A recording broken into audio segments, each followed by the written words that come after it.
Are you considering moving to Marbella in the Costa del Sol, but you're holding yourself back?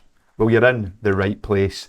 I'm Chris Cassidy, the owner of NuSun Realty here in the Costa del Sol, and we help international buyers like you find their next dream home.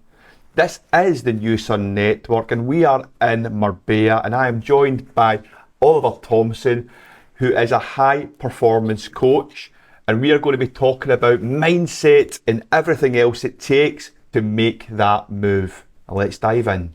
Oliver, welcome. Hello. Yeah, good to have you on. Nice to be here. Yeah, so tell the audience who you are and what it is you do. So my name's Oliver Thompson, and I suppose you'd call me a high performance coach. So what does that mean? Yes. Well, I suppose if you're the sort of person who wants to be happier, healthier, and more successful at work, you kind of know that if you've got your own business or if you're a senior person or a manager, it's a tough gig, isn't it? Right? Yes. Life is difficult. Manage your own business. Being in business is tough. So I help people optimize their performance through behavioral psychology and neuroscience. Okay. Right? So I do a lot of one-to-one coaching, and I do a lot of group workshops around this supercomputer and helping people to rethink and optimize how they think about life, work, and the results that they're getting. Fantastic. And we're here in Marbella. Yeah, we are. You're here in Marbella. So can you tell us about how that, because you're not Spanish, right? Nope. You're from the UK. So can you tell me a little bit about that move and what made you choose here? Of course, yeah. It is actually quite interesting because I've been coming here for probably just over 20 years as a holiday maker and loved it, coming here maybe once or twice a year. And I remember it was lockdown and I was living in a nice house just outside London, thinking to myself, I'm doing so much work online. And actually I travel around the globe doing what I do. Yeah. Why don't I just go somewhere where I feel a bit more freedom and there's warmer weather? It's more relaxed, because London is a very intense place. You know this. It can be really stressful for people. And the UK as a whole has developed and is changing. Some for the better, some parts not so good. And I thought, you know what, I need a change. And I teach people how to change. So I did it. I went out and decided that I wanted to move my life and do something a little bit brave and bold and live in Spain. So you've practiced what you educate? Absolutely right. And the process is not easy, but it's simple, and people need to understand the difference between those two things. And it's good. I would like to go into that a little bit more, because a lot of people hold themselves back. Yeah, they do. Especially in the UK. Yeah. It's they've maybe got a job there, maybe they've got the life there, it's too scary. Yes, it is, yeah. To make that move. I mean, don't get me wrong, right, it is a big change, but a lot of that is in your head. It is in your head, exactly, yeah. And it would be good to understand a little bit more about that, because, the good thing about being in Marbella, I think, is the networking here. Yeah. And it's not all people who are from Spain. It's not all Spanish people. It's correct. It's a broad range of people who are from all over the world, but we've all got this thing in common where we've made that leap. So our mindsets are quite similar. Yeah. But obviously there's a lot of people that's not got that, and it's and it would be good to understand from you maybe a little bit more about what that takes. Yeah. In order to get out of your own head. Yeah, absolutely. Potentially make that leap, and it doesn't need to be Marbella, right? It can be anywhere, but obviously we're in Marbella, and I like to talk about that. Yeah, that's a really good question. It's a good thought, actually, because one of the things, and we mentioned this, that I teach is designing your life as a set of outcomes. Okay. All right. So as far as I'm aware, we have one opportunity, and I help people to think about the opportunity they've had and they've got, and how do you live a life that's fulfilling. Yes. Okay. So you need to write these things down. You need to, by design, you need to sit down with yourself and go, right, if I want to move to Marbella, why do I want to move to Marbella? What's the value in that? And the overriding and overarching benefits of moving from, say, a London or a Liverpool or a Glasgow, right, and moving to Marbella. Now, if you've got a family, that's going to be different. I haven't, and that's fine. But as a business owner, what I did is I sat down and I practiced what I preach. So I created these outcomes and I weighed it all up. Yeah. And I looked at the yin and yang, and I looked at the list of living in London and the list of living in Marbella. And what I've designed is my business is global, so I travel a lot. Yeah. So basing in London's fine, but I could base myself in Marbella just as easily. And actually, what's interesting is it's actually quicker for me to get to somewhere like Cornwall, for example, from Marbella than it is from London. So I do a lot of work in Cornwall, so I've got a business there. Yeah. Which is weird, right? Okay. But one of the things that holds most people back is something, a part of the brain called the amygdala. I don't know whether you've heard of this. Yes. Right, okay. So you know it's a fight or flight response. So it's a small part of your brain. But our brain needs certainty. Okay. But when we wake up in the morning, our brain protects us, it keeps us safe. So it focuses on all the reasons why we should worry and stress about things, because we need to stay metaphorically in the cave and be safe. Don't we, right? Yeah, of course. So every day it throws all the stresses of life at us. And what we have to do is navigate through that. And we have to use the prefrontal cortex, which is rational thought, to design our life and follow the strategies that we want to achieve in life. And so that's quite bold and brave and daring. Yep. But you've got to be that person to change your life. And to move to Marbella is a big thing following Brexit. Yeah. It's not easy. No. It's simple, but it's not easy. And so, yeah, it's about managing that amygdala response and constantly and regularly, every day, waking up and going, no, this is where I want to be, this is what I want to do, and this is how I'm going to do it. And just having the discipline to follow that plan, that program that you've created. Yeah. So just have a plan, get it written down. Get it written so down. You're writing a contract in theory with yourself. Absolutely right. And don't make it too complicated. You know, I live here, I want to live there. What's the time scale? And what are the core activities and actions that you have to take? And then you have to be that person that does those things. Yeah. And stop making excuses. Make a list of all the excuses that most people would use and mitigate them. Yeah, okay. All right. And in terms of do you need to think about the benefits and the, obviously you mentioned about the yin and the yang and the pros.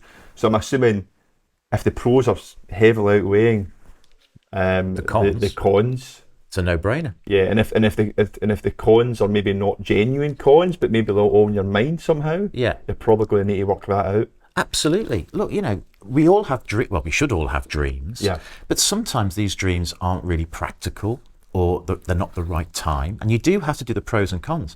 And if the cons are outweighing the pros, but you still want to live to that dream, then maybe you just have to adjust and not change the dream. Do you know what I mean? Yeah. You can adjust it. So maybe it's not Marbella, maybe it's Dubai, because there's something that resonates there. Yeah. It could be Finland, it could be, you know, it could be Scotland, whatever it is. But if you feel like you need to change something, you've got to design what that change is and why it's important. And you've got to leverage the importance to it. And then you've really got to connect to the strategy. And I talk about strategies a lot because there are strategies for you to be healthier, to be happier, to be more successful. And lots of business owners listening to this will know that. Okay. Yeah. But you've got to have that motivation and that discipline to activate those strategies, even when things get tough. And post-Brexit, moving to places is really tough, isn't it? Yeah. Right? I mean, I've had some people on here. Yeah. Previous guests, and you know, there was one recently, and they just moved their family over. Oh right, yeah. They had a business in the UK, a coaching, but it was a physical, a fitness coaches, right? Yeah. And they made the decision to say, well, you know, we're doing it all online. You know, they sold their gym. They were doing a lot of their stuff online, and they were growing. Yeah. And a bit like what you said earlier. I mean, they thought, well, why are we here? Correct. I mean, they had a lot of they had their kids in school. They had a lot of stuff. They had integrated. So for them, it was a really big decision to make. Yeah. But like you said, they felt as if the pros really outweighed the cons for their family and everything, and the lifestyle and everything else. So they used that as a sort of their guiding star. That was the leverage. Yeah. That was what they used, and they had a plan. There was a lot of stuff they had, a lot of hurdles with the visa process. Yeah. But at the end of the day, they're super happy. That's it. And they know they've made the right decision for themselves, but also for their kids growing up. Yeah. Just to get out. But they were in a nice area. Yeah. And actually they stayed in the same urbanisation as I used to live in Glasgow. Oh really? Yeah. But they moved in just after I moved out. It was quite funny. And we just met randomly. but we just started chatting, and yeah, and it was good to hear their experience. And Yeah. but you hear that with a lot of people, you know. So it doesn't really matter, I think, if you've got kids and you're thinking, oh, and you're using that as your major con in terms of That's a right. reason why to make that move, because they've done it. They've done it. They've had to make a couple of sacrifices and changes, but they've made that big move and they're here and they're happy. But this is the challenge, isn't it? We're indoctrinated into systems like the education system or the working system. And these are just a set of belief systems. But you can challenge those belief systems. Like you say, thinking about being a personal trainer and working from a gym and having all your clients there face to face, that's a leap of faith to turn that into a remote or virtual business. Definitely. But people are doing it. Yeah. And so what you have to do is look at that model of what people are doing, break it down and replicate it. Okay? And that's where the bravery comes in, because it's not certain. We're looking for certainty in everything that we do. And actually, to create your future, there is no certainty. Right? You have to design it. And every day is uncertainty if you think about it. I mean, are we going to wake up tomorrow? Hopefully. But you'll have a plan for what you're going to do. Yeah. But that's like the rest of your life. So fair play to that family for making that commitment, because that is really daring. Yeah. But the benefits of living in a place like this, I mean, I live near the sea. I can run down to the sea in 10 minutes and it's absolutely fantastic. 7 o'clock in the morning. Yeah. Right? You feel amazing, right? You can set yourself up for the day. And then in the evening, you can go back to the beach again. You can take your laptop, and I can work remotely probably 50% of the time. Right. So I can find some amazing places to work. And it's a different energy that you have here. Yeah. I agree. It's not as intense as the Londons or the Glasgows sometimes. Yeah. So it does help you when it comes to your health, there is a level of awareness that we need to elevate around what makes us happy, because happiness equals health. Yeah, of course. All right. And just on that, I mean, obviously we're in Marbella, right? Yeah. People, they've made the move, for example. Yeah. And there's loads of entrepreneurs, those business owners and everything else. And I think it's quite hard to keep yourself on that once you're here, to keep yourself going from a business perspective, because there's a lot of distractions. Right? Yeah, no, and there's so much that can distract you. Yeah. And I suppose there's a bit of a power shift, a mindset shift. No, there is, yeah. Or things that you need to do. So for those that are maybe thinking about doing, for example, what the previous guest done, moving their business here, also what you done, and starting to do that, what advice would you give people who are maybe coming just to try not to get overly distracted and make sure they're keeping progressing? Okay, let's give them 3 tips. Okay. The first thing is, living in Marbella is a distraction, as we mentioned, right? Because it's fun. Exactly. Right, which is great. We want to have more fun, okay? So if you run your own business, let's say, you know that you need to self-manage. So the first tip I would say is, you've got to figure out who you are, right, as an individual, and what your strengths are and what your weaknesses are. And it's okay to go and enjoy yourself, but work out what that week looks like and what you're supposed to be achieving that week, that month, okay? And then break it down into those days. And you have to really be scheduled and disciplined with your activities and your actions. Yeah. Okay. And the second tip is, you've got to manage your brain's need for outcomes. We talked about uncertainty. Yes. If you have your own business, you should have a vision for your business that is almost an annual vision. And then you have a plan of how you're going to achieve that. You can be distracted, obviously, because networking here is great fun, and there's lots of cool stuff to do and things to see and people to meet. Yeah. And you can schedule that in and around the boring, mundane stuff that you have to do. But yeah, I mean, I have a very strong set of principles that I wake up at 7 o'clock in the morning. I get my fitness thing done. Then I set up at sort of like 8:30, and I get all the stuff that I don't like doing out of the way. Okay. And then I do all the cool stuff that I do enjoy doing, but it doesn't matter where I am. Yeah. Right. So I'm a member of a smart working community where I have an office. Then I go there, and I can travel to there every day if I wanted to, but I pick and choose when I go there. And if I need to have some company, that's where I'll go. But sometimes I can work in my apartment on my own quite easily, or I can find a cafe and a restaurant. Okay. And then, so it's understanding by design again what your day, your week, your month looks like. Then I'd say the third thing is network and network and network. Yeah. Right? Modern life is about marketing your business, doing things like podcasts, and social media is really important. But also you've got to go out and meet new, I mean, we met through network. We did, yeah. Right? Thanks to Caroline Lips for that. But we did, right? And then I've met some amazing people. So like a community, you build a community. So yeah, you can go out and have a glass of wine, you can have a nice meal. Yeah. But at the same time, if you've got the business mindset, you're still sort of building your business and being insightful around meeting these new people and what do they offer your business, what can you offer them, who do they know. So you're cross-pollinizing your business network and growing it.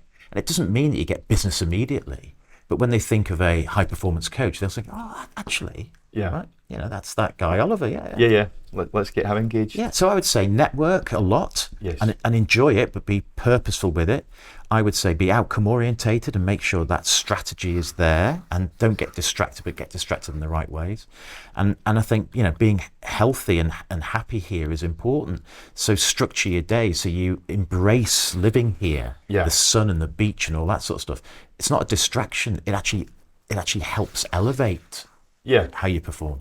So that's your 3 tips for those thinking about coming here with their business, but not being fully distracted.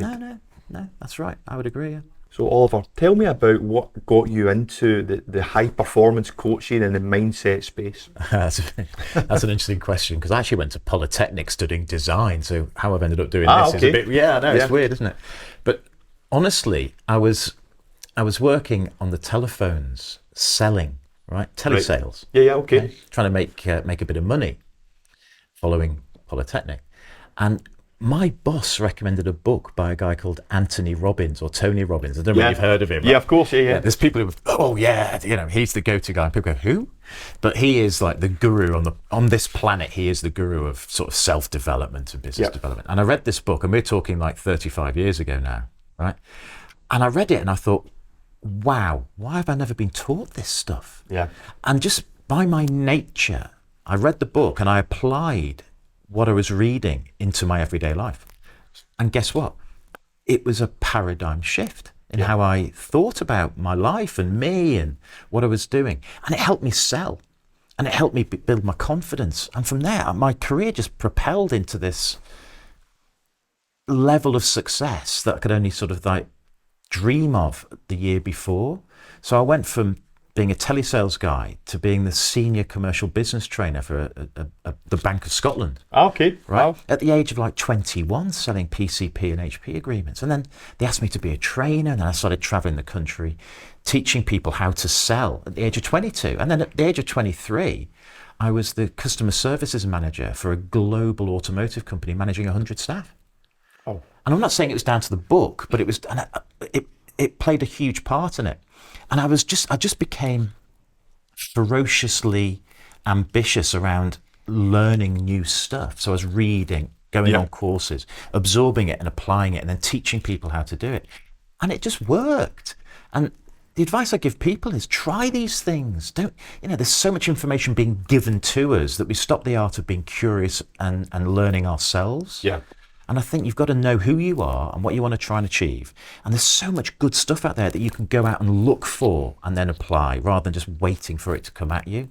So this sort of high performance coaching career just naturally progressed from there. And then 25 years ago, I set up my own business. Wow, okay. So I've been doing it for a long time. I've got some amazing clients like Warner Brothers and Estee Lauder and Coca-Cola.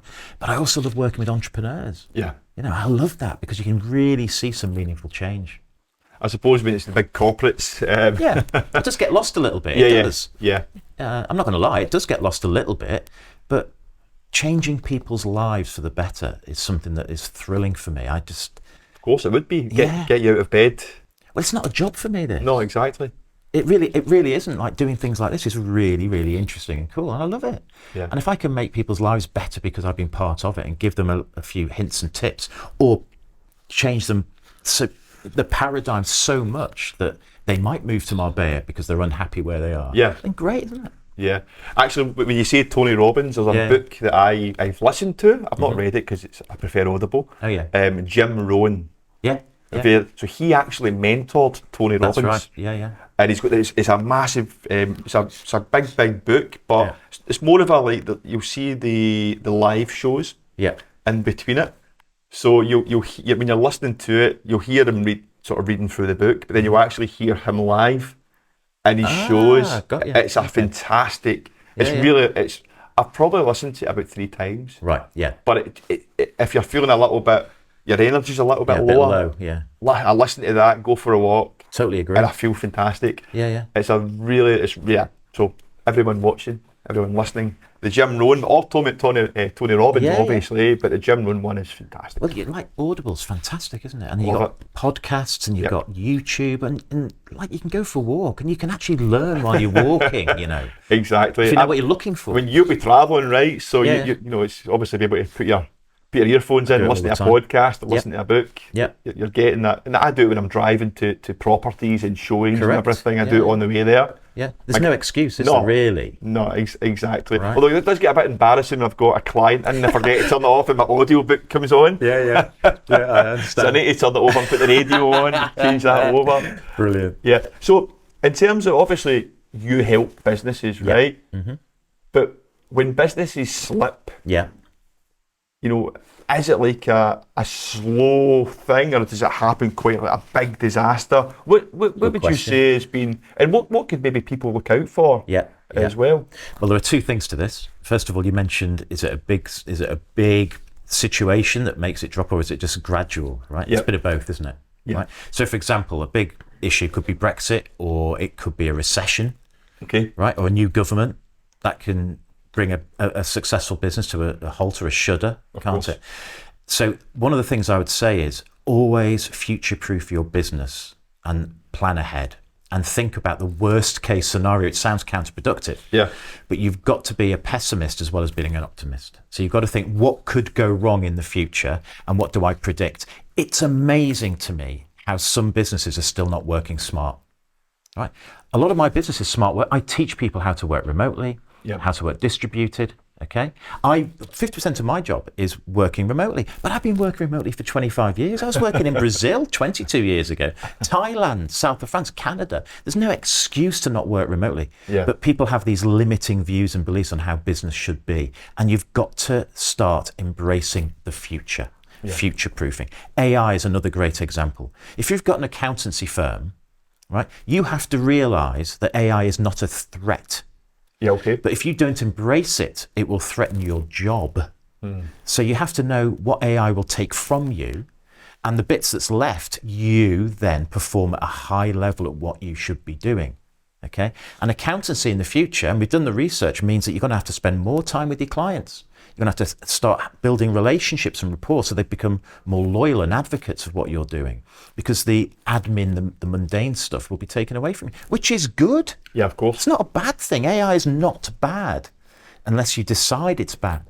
So a lot of these changes can be subtle over time, like AI is gradually coming in and technology is gradually coming in. That's really cool if you think it's cool. Yeah. But then there could be some catastrophic environmental issues like a recession that you just can't predict. Of course. Right? I mean, in the last recession, my business struggled.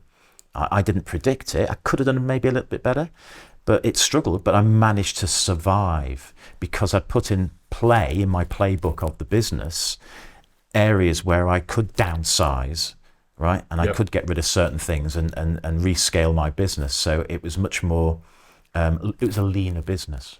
There's not many organizations that can say that. So you've really got to think worst case scenario alongside the outcomes that you want to create. And don't be threatened by the worst case scenario. Be curious about how you can mitigate those situations when they reoccur and learn from the past. Yeah. Yeah, because people have gone bust. What did they do wrong? What did they do right? How can I learn from that? You've got to have a learning mindset. And have you seen any maybe themes throughout your journey of what you do with companies? So maybe any sort of common threads that if anyone was to think, God, maybe we can do it. I mean, it might well be that they don't embrace change, but is there anything that you could say this is the most common thing? Yeah, when it comes to entrepreneurs and managing their own business, successful entrepreneurs as a pattern. These are just called patterns. You've got to recognize patterns in yourself and in your business and in people. If you can recognize patterns, you've got a huge advantage, okay? Because a pattern is something that reoccurs often, and there are patterns that are helpful or unhelpful. Okay, so I call them resourceful patterns or unresourceful patterns. Resourceful patterns for entrepreneurs, things like the ability to manage a growth mindset. Okay, so a growth mindset is encouraging the culture in your organization to constantly be evolving and improving, regardless of situations and circumstance. Life is difficult, managing your own business is difficult. The question is, you're doing well, how can you do better? Yeah, of course. Right? You don't know everything, but how can you learn the key things that need us to move into that future proofing we were talking about? Okay. Yeah. The pattern that doesn't work is a fixed mindset, which is, this is the way we do things. I don't want to change. It's been successful for 5 or 10 years. So why do I need to change? It's the blockbuster mentality. Remember blockbusters? Of course I do, yes. Don't need to change. Ratners don't need to change, right? Yeah. There are lots of organisations, well-known household brands, especially in the UK, that are going bust because they are not embracing change. So the first thing I would say is the pattern of growth mindset, which is anything is possible if you put hard work and effort into it and you want to learn and consistently grow. And then the other thing is, stop being a control freak. You cannot control the uncontrollables. People try and control everything. Yeah. Relax. You can't control. There's 2 things you can control in life. This is a fact. You can't control what happens to you, but you can control how you respond to what happens to you and the actions and behaviors you take on that. Okay. Right. So emotional regulation as a business owner is really important. As a leader in a big business, managing your emotions and knowing those common threads that you feel and then how you respond to things like stress is really important, because things like stress will happen to you, and stress isn't bad, but the wrong type of stress or too much of stress can really affect your emotional regulation and how you communicate to people. So it's being really self-aware of how the environment shapes how you think. Don't let the environment shape how you think. Let your internal environment shape the external. You with me? Yeah, I'm with you, yeah. Right? And that is learning, consistent learning. Like we were talking about Tony Robbins, reading, designing who you want to be and why on a consistent basis, and creating patterns that are much more resourceful than unresourceful, managing stress, managing your health, because people are stressed out and they don't eat well, don't exercise enough, finding time to do those things. Even 20 minutes a day of exercise is better than nothing, right? Of course it is. But knowing what to do in that 20 minutes is really, really important. And knowing how to reframe scenarios and situations so that these patterns of who you become and how you communicate and how you move your business forward is really important. When people move here, so they're coming from abroad and they're coming over to Marbella or anywhere on the coast, do you see any people struggling with their identity when they're here? Obviously they've built an identity where they're, in the UK or wherever they're from, but they've got to come up and maybe reset that. But are you seeing people struggling with their identity? Do you know what? I see people struggling with identity regardless of where they are. Okay. Because the environment shouldn't really shape who you are, should it? No. But it does. People allow the environment to do that, right? So the advice I would give actually on creating identity is you've got to live with purpose and you've got to have a set of values that you live to.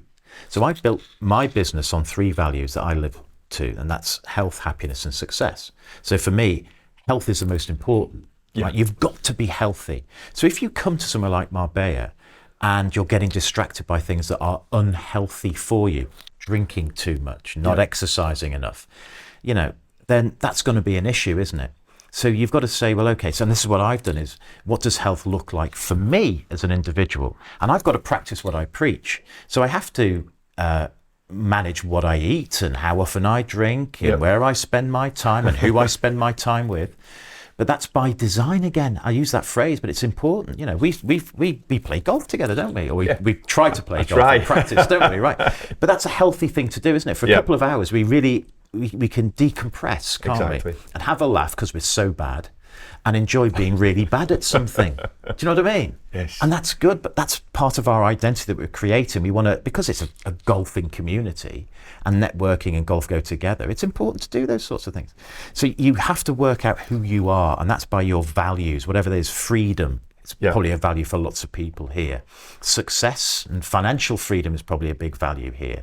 So it's working out the framework around those values and then putting into your playbook how you're going to live to those values. then you can't let the environment shape you. But that doesn't mean just being in Marbella. That could be anywhere, doesn't it? Really? Of course. Of you course. know? And in Marbella, it's interesting because you meet a lot of people networking who have got their own businesses, who love living here. And there are some very serious players here, and there are some not so serious players here, right? And we have to work out, well, where does your investment go? And it's quite nice to actually meet some people who are quite relaxed and blasé about life. You know, it is, isn't it? Yeah. Right? Because they don't take life so seriously, which is kind of cool. But then there's also those serious business people that perhaps you need to invest a bit more time in understanding how you can collaborate with them and work with them. And again, this is about identifying where your time goes,